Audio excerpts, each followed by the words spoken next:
ताजा घडामोडी पाहण्यासाठी आमच्या चॅनलला सबस्क्राईब करा, लाईक करा, शेअर करा आणि बेल आयकॉनला प्रेस करा. A7 न्यूजमध्ये आपले स्वागत. देशी दारूच्या 8 बॉक्ससह कार पकडली. पोलीस अधीक्षक जी श्रीधर यांनी हिंगोली जिल्ह्यातील अवैध धंद्याविरुद्ध प्रभावी कारवाई करण्याचे आदेश ठाणे प्रभारी अधिकारी यांना दिले होते.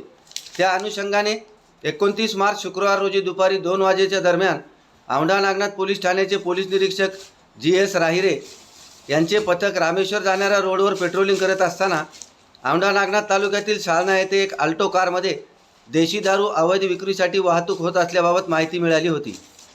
त्यावरून पथकासह त्या ठिकाणी जाऊन अल्टो कार ताब्यात घेत तपासणी केली असता त्यामध्ये 8 बॉक्स देशी दारू किंमत अंदाजे 30,700 व 1 लाख रुपये किमतीची कार असा एकूण 1,30,700 रुपयाचा मुद्देमाल जप्त करण्यात आला. या प्रकरणी पोलीस उपनिरीक्षक किशोर पोटे यांच्या फिर्यादीवरून रविकुमार सानप यांच्यावर औंढा नागनाथ पोलीस ठाण्यात महाराष्ट्र दारूबंदी कायद्यान्वये गुन्हा नोंद करण्यात आला आहे. ही कारवाई पोलीस अधीक्षक जी श्रीधर,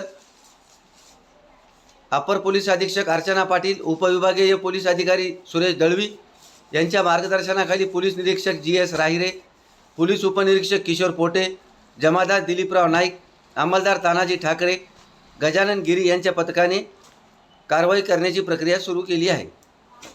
A7 न्यूजसाठी अनिस अहमद, हिंगोली.